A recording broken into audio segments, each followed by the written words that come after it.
Hi, எல்லோரும் எப்படி இருக்கீங்க? எல்லோரும் ரொம்ப நல்லா இருப்பீங்க அப்படின்னு நினைக்கிறேன். இன்றைக்கி விலாகு மத்தியானத்துலேருந்து ஸ்டார்ட் பண்ணுறேன். லஞ்ச் வந்து சிம்பிளாக சமைச்சு முடிச்சிட்டேன், அதெல்லாம் வீடியோ எடுக்கலை. ரொம்ப நாளாக கடையில் தான் சாம்பார் பொடி வாங்கிட்டுருக்கேன். இன்றைக்கி வந்து எங்கள் அம்மாவோட ரெசிபி அந்த ஸ்டைலில் சாம்பார் பொடி அரைக்கலான்னு மிக்சியில் தான் அரைக்க போகிறேன். கொஞ்சமாக தான் வறுத்து எடுத்துக்க போகிறேன். நான் இதோட அளவெல்லாம் பார்த்தீங்கன்னா டிஸ்கிரிப்ஷனில் கொடுத்துட்றேன், தேவைப்படுறவங்க செக் பண்ணிக்கோங்க. அம்மா வந்து எல்லாமே வறுத்து தான் பொடி அரைப்பாங்க. சில பேர் எல்லாம் வெயிலில் காய வச்சு அப்படியே பச்சையாக அரைப்பாங்க. அம்மா பார்த்தீங்கன்னா வறுத்து தான் அரைப்பாங்க.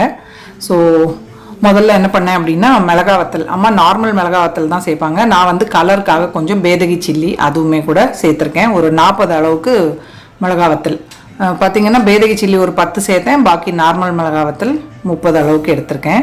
1 கப் அளவுக்கு மல்லி, இதுவுமே கூட ரொம்பலாம் கலர் சேஞ்ச் ஆகக்கூடாது, ஜஸ்ட்டு மொறுமொறுன்னு ஆற அளவுக்கு வறுத்துட்டா போதும். ரொம்ப வாசனை வரணும்னு கிடையாது. வறுத்து அரைச்சி தான் அம்மா செஞ்சுருக்காங்க, அதனால் நான் அதே ஸ்டைலில் தான் பண்ணுறேன். சில பேர் வந்து காய வச்சு செய்வீங்க இல்லையா, உங்கள் ரெசிபி ஏதாவது இருந்ததுன்னா கூட எனக்கு கமெண்ட்டில் சொல்லுங்கள். இப்போ குழம்பு மிளகாத்தூள்லாம் எப்படி அரைப்பீங்க அப்படின்ட்டு எனக்கு கமெண்ட்டில் சொல்லுங்கள். நான் வந்து கொஞ்சம் ட்ரை பண்ணுறேன். கொஞ்சமாக அளவு எனக்கு இது கமெண்ட்டில் போட்டிங்க அப்படின்னா நான் வந்து ட்ரை பண்ணலான் இருக்கேன். சில பேர் மட்டன் குழம்புக்கு கூட அரைப்பாங்க. அந்த மாதிரி உங்கள் வீட்டு ஸ்பெஷல் எதுவும் மசாலா இருக்குது அப்படின்னா எனக்கு சின்ன அளவில், கிலோ கணக்கில் அரைக்க மாட்டேன், அதனால் கொஞ்சமாக இருக்க அளவு வந்து எனக்கு நீங்கள் ரெசிபி வந்து கமெண்ட்டில் போட்டிங்க அப்படின்னா நான் வந்து ட்ரை பண்ணுறேன். அதை அப்படியே வீடியோலையும் ஷேர் பண்ணிக்கிறேன். ஸோ பச்சரிசி வந்து கொஞ்சம் அதையுமே கூட நல்ல பொரியணும்னு இல்லை, ஓரளவுக்கு வறுபடுற அளவுக்கு வறுத்து சேர்த்துக்கலாம். ஸோ அதுக்கடுத்து மிளகு, ஜீரகம் வந்து ரொம்ப வறுபடக்கூடாது. மிளகு லைட்டாக ரோஸ்ட் ஆனதுக்கப்புறமா ஜீரகம் போட்டுட்டு ஜஸ்ட் அந்த சூடில் ஒரு 2-3 இது மிக்ஸ் பண்ணிவிட்டு இறக்கிட்டா போதும். நல்லா வறுத்துட்டோம் அப்படின்னா ஃப்ளேவர் சேஞ்ச் ஆகிடும். அதனால கொஞ்சம் அந்த ஜீரகம் சூடாகிற அளவுக்கு மட்டும் வறுத்தா போதும். இப்போது அது வறுபட்டுருச்சு, பிளேட்டில் சேர்த்துடலாம்.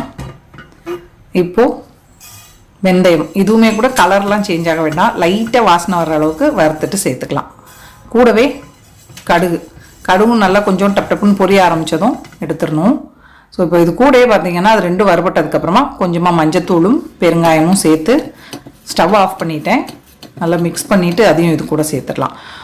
மிஷினில் கொடுத்து அரைக்கிறோம் அப்படின்னா நம்ம முழு மஞ்சள் இருக்குது பார்த்தீங்களா, அம்மா வந்து அதை இடிச்சிட்டு சேர்ப்பாங்க. அம்மியில் நல்லா பொடியாக ஓரளவுக்கு இடிச்சிட்டு மிஷினில் கொடுத்து அரைச்சிருவாங்க. நான் கொஞ்சமாக இது பண்ணுறனால அப்படியே வந்து பொடியாக சேர்த்துருக்கேன். இவங்க 2 பேரும் பாருங்கள் நல்லா ரெஸ்ட் எடுத்துகிட்டு இருக்கானுங்க. கொஞ்சம் ஆறட்டும்னு விட்டுருக்கேன். ஹஸ்பண்ட் வந்து ட்ரிவாண்ட்ரம், வர்க்கலாலாம் டூர் போயிட்டு வந்தார். ஸோ ஃப்ரெண்ட்ஸுக்கு கொடுக்கறதுக்கு ஏதாவது வாங்கிட்டு வாங்கன்னு சொல்லியிருந்தேன். அதனால் கொஞ்சம் அல்வா, 2-3 டைப்பு வாழைக்காய் சிப்ஸ், நேந்திரன் சிப்ஸ் இருக்கு இல்லையா, அதெல்லாம் வாங்கிட்டு வந்திருந்தார். ஒரு முந்திரி பக்கோடா எல்லாம். ஸோ பாருங்களேன், பிளாக் கலர் ஹல்வா கேட்டிருந்தேன், அது போக கலராக இருக்க ஹல்வாவும் வாங்கியிருந்தார். ஏதோ ஒரு ஹல்வா பார்த்தீங்கன்னா ஒயிட் கலரில் இருக்குது.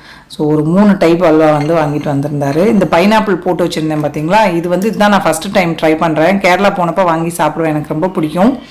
ஸோ 2-3 நாளில் காலி ஆகிடும் பைனாப்பிள்லாம். அதனால் நீங்கள் 1-2 நாளில் ஃப்ரிட்ஜில் வச்சுட்டிங்கன்னா நல்லது. இல்லைன்னா அது பூசணம் பூத்துதுன்னா கஷ்டமாகிடும். எத்தனை நாள் வெளியே வச்சா நல்லாயிருக்கும்னு தெரியல.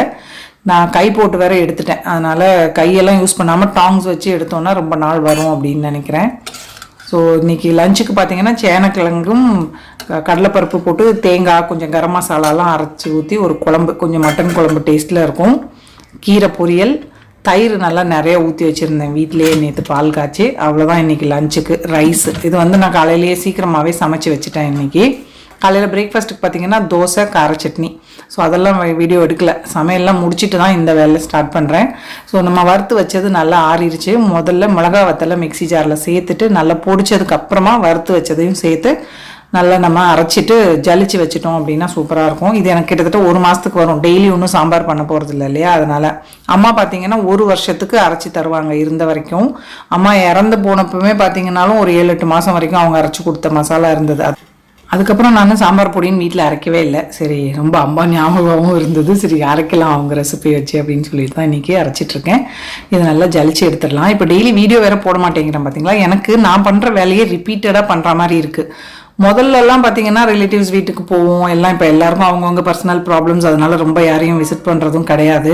அதனால சுற்றி நான் ஒருத்தி மட்டுமே வீட்டுக்குள்ளே செஞ்ச வேலையே செஞ்சுட்டு இருக்கிறது ரிப்பீட்டடாக இருக்க மாதிரி இருக்குது. எனக்கே வந்து சலிப்பு தட்டிடுது, என்ன நம்ம டெய்லி இதையே போட்டுட்ருக்கோமே அப்படின்னு. அதனால் பசங்க இருந்தப்போ நல்லா சமைச்சு சாப்பிட்டு எல்லாம் என்ஜாய் பண்ணேன். பட் அதை வந்து வீடியோவாக எடுக்கல. வெளியிலையும் கூட கொஞ்சம் போயிட்டு வந்தேன். பட் எதையுமே வீடியோ எடுக்காமல் அப்படியே விட்டுறது. நமக்கே சில வேலை அப்படியே செஞ்சுட்டே இருந்தால் ஒரு சலிப்பு வரும் பார்த்தீங்களா, அந்த மாதிரி ஆயிடுச்சு.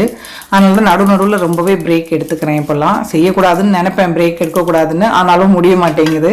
ஸோ உங்களுக்கு இந்த மாதிரி ரிப்பீட்டடாக பார்க்குறதுக்கு ஓகேயான்னு சொல்லுங்கள். ஏன்னா எனக்கே வந்து போர் ஆகிற மாதிரி இருக்குது நான் செய்கிற வேலையை திருப்ப.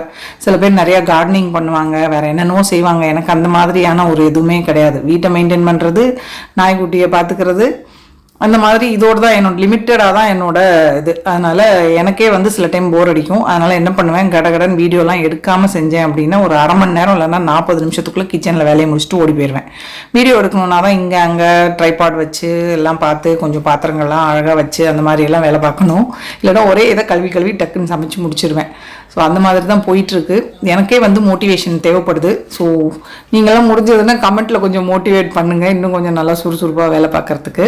பழைய ஸ்டாண்ட் ரொம்ப அழுக்காயிடுச்சு, அதனால் புதுசாக ஆர்டர் போட்டிருந்தேன். போன தடவை விட இது கொஞ்சம் வெயிட் கம்மியாக தான் இருக்குது. முதல்ல இருந்தது நல்லா ஸ்ட்ராங்காகவே இருந்தது. இது பார்க்குறதுக்கு நல்லா தான் இருக்குது. இன்னொரு 5-6 வருஷம் வரும்னு வச்சுக்கோங்களேன். ஸோ அதனால் அதை தூக்கி வெளியே வச்சுட்டு இதை இன்றைக்கி தான் எடுத்து வச்சுருக்கேன். ஸோ கடகடன்னு பாத்திரத்தையும் கழுவிட்டு கொஞ்சம் வேக்யூம் போட வேண்டியிருக்கு. முடிச்சிட்டேன் அப்படின்னா இன்றைக்கி வேலை முடிஞ்சது. நைட்டுக்கு இந்த குழம்பு சட்னி எல்லாம் ஃப்ரிட்ஜில் இருந்துச்சு அப்படின்னா தோசை மட்டும் சுட்டால் போதும். ஸோ இப்படி தாங்க லைஃப் ஆஃப் லைட் போயிட்டுருக்கு. வெயில் வேறு ஆரம்பிச்சிருச்சு, முடியல எந்த வேலை செய்யறதுக்குமே. ஸோ நீங்கள்லாம் பசங்களுக்கு லீவ் விட்டு அம்மா வீட்டுக்கு இல்லைன்னா ஊருக்கு ட்ரிப்பு அப்படிலாம் போகிறீங்களா? எங்கேயாவது போயிட்டு வந்துட்டீங்களா, இல்லை இனிமேல் தான் போகிறீங்களா? எங்கே பிளான் பண்ணியிருக்கீங்க அப்படின்னும் கமெண்ட்டில் சொல்லுங்கள். அண்ணு வந்து இன்றைக்கி காலையிலே பெங்களூர் போயாச்சு. அபி இருக்கான். ஸோ அவன் வந்து இந்த வீக்கெண்ட் போயிடுவான். பசங்க இருக்க வரைக்கும் கொஞ்சம் நல்லா இருந்தது. இன்னும் போயிட்டாங்கன்னா அதுவுமே கூட கொஞ்சம் கஷ்டமாக தான் இருக்கும். ஸோ சாம்பார் பொடி பாருங்கள், டெய்லி யூஸ்க்கு கொஞ்சம் எடுத்துகிட்டு பாக்கி இதை இன்னொரு பாட்டிலில் போட்டு வச்சுட்டேன். எனக்கு ஒரு மாதத்துக்கு தாராளமாக வரும் இது. ஸோ இப்போல்லாம் பார்த்தீங்கன்னா வியூவுமே ஒரு வீடியோ போட்டேன் அப்படின்னா 1000-2000 போகிறதே ரொம்ப கஷ்டம். அந்த அளவுக்கு தான் இருக்குது. 85,000 சப்ஸ்கிரைபர்ஸ் இருந்தாலுமே அட்லீஸ்ட் ஒரு 10,000ஆவது போகாதான்னு ஒரு நப்பாசை. ஆனால் அதுவும் கிடையாது. ஸோ யாருமே இல்லாத கடையில் எதுக்கு சுபாஷினி நீ டீ ஆற்றிட்டு இருக்கேன்னு எனக்கே தோணும். ஸோ அதுவுமே கூட பயங்கர டிமோட்டிவேட்டிங்காக தான் இருக்குது.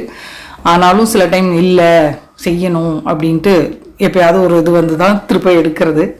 ஸோ வீடியோ பிடிச்சிருந்ததுன்னா மறக்காமல் லைக்கை தட்டி விடுங்க. அப்போ தான் வந்து நிறைய லைக்ஸ் வர்றதை பொறுத்து தான் நம்ம வீடியோ வந்து மேலே வரும் சஜஷனுக்கு. அதனால தான் ஹோப் இந்த வீடியோ உங்கள் எல்லாருக்கும் பிடிச்சிருக்கும் அப்படின்னு நினைக்கிறேன். பிடிச்சிருந்ததுன்னா லைக் பண்ணுங்கள், ஷேர் பண்ணுங்கள், மறக்காமல் நம்ம சேனலுக்கு சப்ஸ்கிரைப் பண்ணிக்கோங்க. இவ்வளோ நேரம் இந்த வீடியோ பார்த்தவங்க எல்லாருக்கும் என்னுடைய நன்றி, வணக்கம். Love you all.